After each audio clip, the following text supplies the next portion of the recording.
Hi, this is Mark Burnett with the Island Generation, and today I'm answering emails again because I'm getting a lot of them.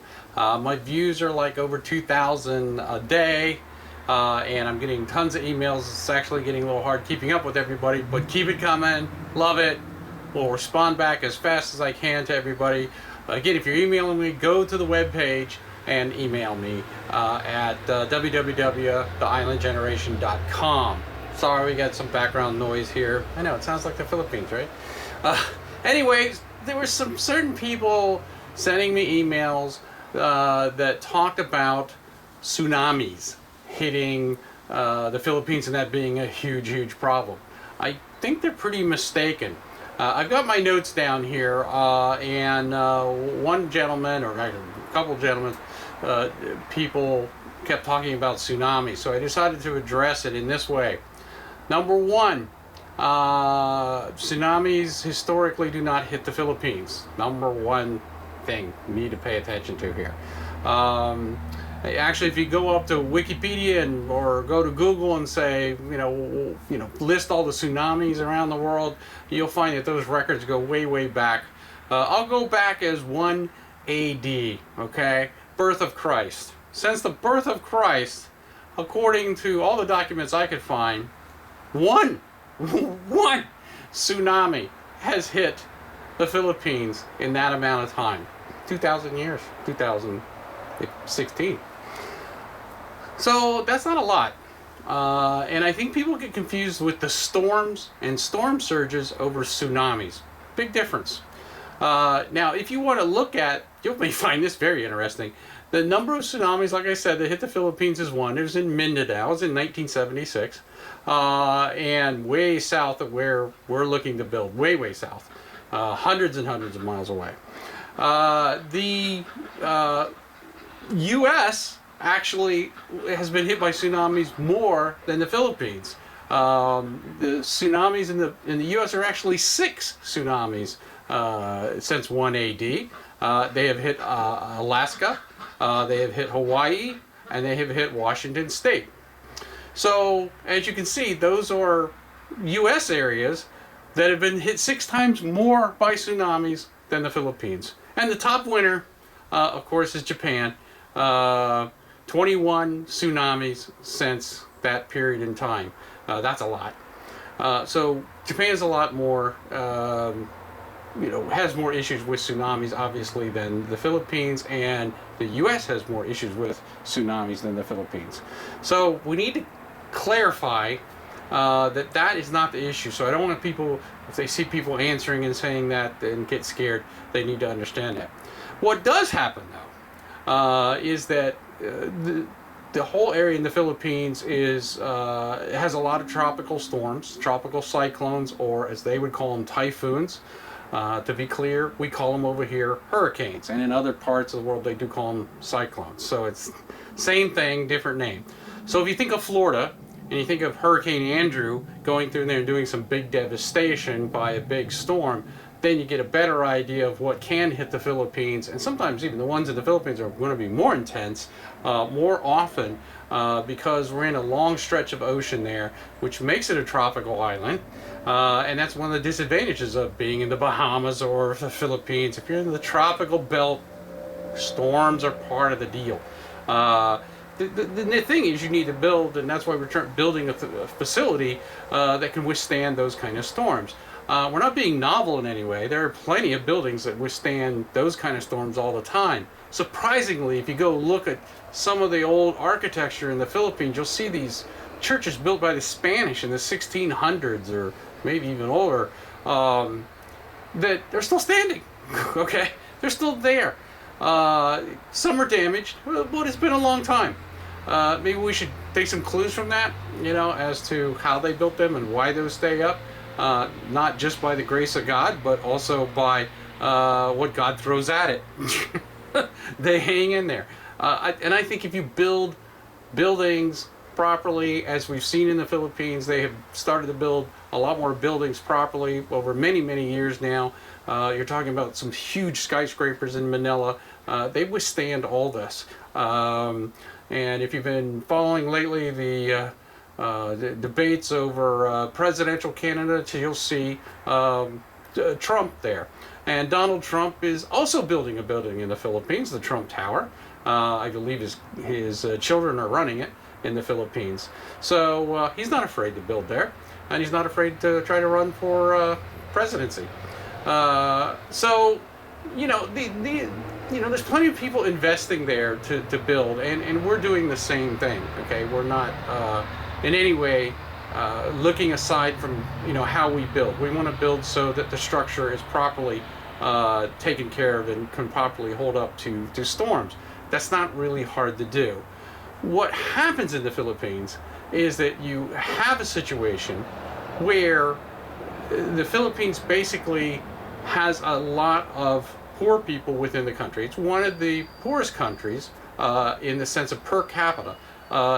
It has 5,700 per capita in 2013, meaning that per capita simply means that's the income of a lot of people in lower class that essentially only make that much money for the year. That's all they have.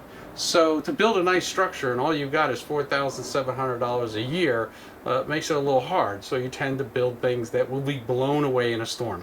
So you get these really high figures of people being injured, of homes being destroyed, simply because they're not built well enough to withstand anything that the storms can throw at it.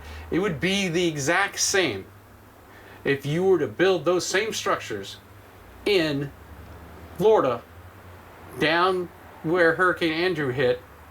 It would destroy them just as well. It wouldn't make any difference. It would have been the same destruction level of those particular types of structures if they were built in Florida. So you need to keep things in perspective. However, buildings that were built right in Florida, buildings in Miami, buildings in those other areas, took those storms really well and withstood it. A little frightening for the people inside. But nevertheless, they made it, and they were expected to make it. And that's what's going to happen. Well, I'm in Duckland here. I'm in Balut City. So with that, I think we need to understand that storms are essentially typhoons that come through, and where you get that tsunami-like event happening is actually where the tides line up, and also the storm is so large that it actually changes the pressure of the ocean and allows the waves and stuff to come up and the water to just literally come on land. So one of the things with the island generation that I preached from the beginning of my design of this was I don't want to be in the way of that. Now a lot of people will say, well, I'm on an island that's pretty buffered. I'm over here, and the storms kind of hit 2 or 3 islands before me because there's 7,000 islands, so there's lots of buffer zones. That's a good point, and that helps. I take it one step further by saying maybe we just need to get away from the beach. That is my theory. The further I'm away from the beach, the more I'm up elevation-wise, the less chance I'm going to have a problem with that. And I'm also going to be probably in a cooler environment. So we really want to buffer that, so we're buffered from those storms and we don't get hit by those storms. However, the idea is those places are all there, and we know how to go down and rent a place, go down and have a good time at a beach resort as a group, or separately. We'll set up contracts to go do that. And God forbid, if a giant hurricane, or in this case typhoon, comes through, we're going to have prior notice many days ahead of time that that's coming, and we'll plan our events accordingly. If we see that coming, I doubt seriously that it would jump up and surprise us by any means, because they're well tracked. But we would get out of that area, or not go into that area, into that beach area when those kind of storms happen. That's the smartest thing to do. Of course, a lot of people live there and they can't move, understandably, but we can. We can make our central point far enough away from that beach. We can make our central point far enough away that we have cool breeze, nice area, far enough away that we look at the earthquake zones and components like that and try to take that into consideration. So I'm looking at all these different circles from data that's been gathered from the Philippines, and then looking and seeing, well, where are we less likely to get hit with a calamity? That's the key. That's the way you do things, because that's the way you do any type of business. If you do it right, you don't shove it in harm's way. You look at what is the least harmed area, what area has the most uptime for electricity. You look at all those elements, and then you try to build within that area. That's what I'm doing. Okay, so when you start to understand that, you get a better understanding why I'm not that concerned about those things. I plan to play at the beach, but it's really a real possibility that if we go down to a beach resort, it's beautiful and everything like that, and a giant typhoon comes through and we go back up to our sanctuary, next week we might not be able to go back to that same beach resort. They may be fixing it or it may be badly damaged, and we're fine. That's my thought, my way of doing it. I'm trying to look at my notes here to see if I missed anything. Also, there's another area that gets confused here. People will look at the Philippines and they'll see, the speed of the typhoon and go, oh my God, that's horrible. Nothing like that ever hits the U.S. It's really important to understand they're giving the speed of that typhoon, a lot of noise back here. They're giving the speed of the typhoon in kilometers, not miles per hour. So to be a hurricane in the United States, or really anywhere, to be classified as a hurricane, or I think a typhoon, essentially the same. It's 74 miles per hour is the wind speed. And when you look at that, you understand that 74 miles per hour, what you hear a lot of times in the reports is that the storm is going at 115 kilometers per hour, and people freak out. Wow, that's really fast. That is exactly the same speed. Okay, that is the conversion between kilometers and miles right there. So it's times 1.6.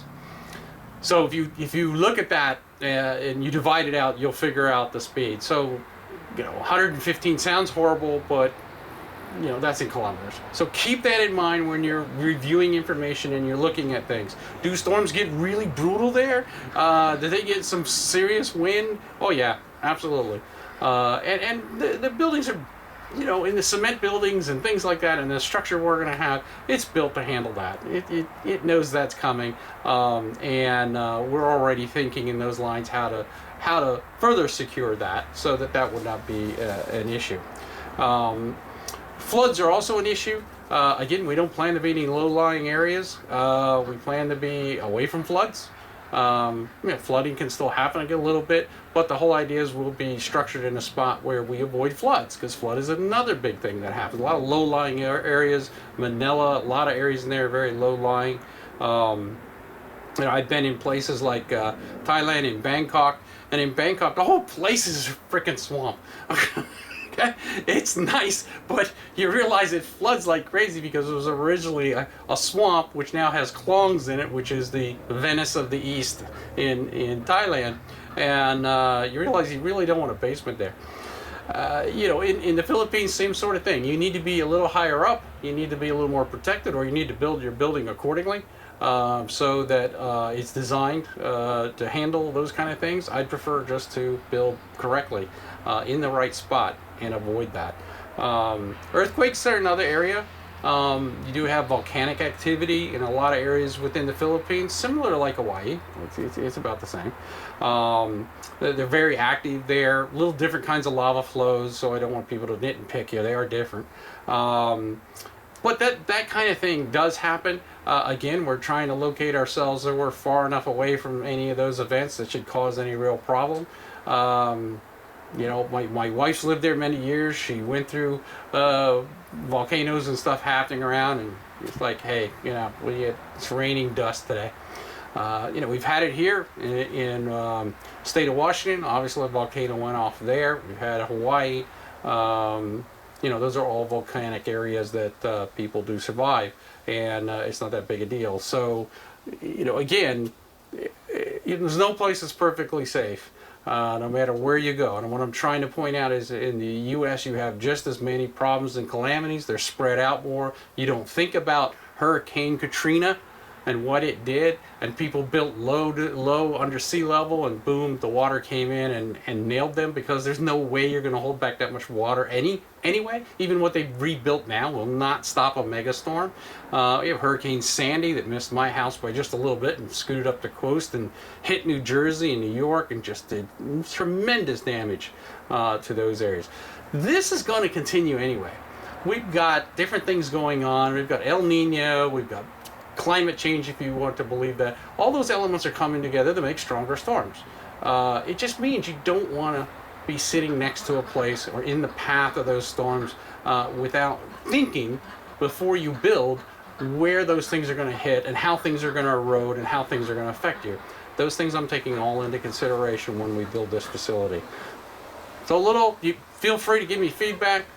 I'd like to see you subscribe here on YouTube. Again, my coverage on calamity in the Philippines versus calamity in the US, I guess, and tsunamis not so much.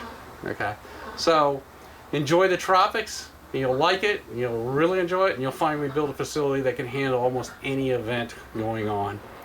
Mark Burnett, theislandgeneration.com.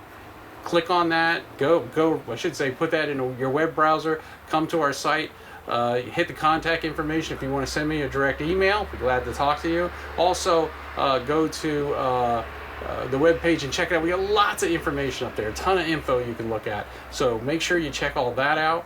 And go to the YouTube channels, check out go to the playlist. You can see all the different videos I've done so you can learn what we're doing. Keep in mind, this is a series. We're going to keep going. Eventually, we're going to be on the ground. We're going to be building. Our people are on the ground already, working with the Philippine government, retirement authority we met with. We're now scouting land. We're moving forward. We got our contractors lined up, ready to go. It's going to happen. You need to be part of it. Start now. Mark Burnett, The Island Generation. See you there.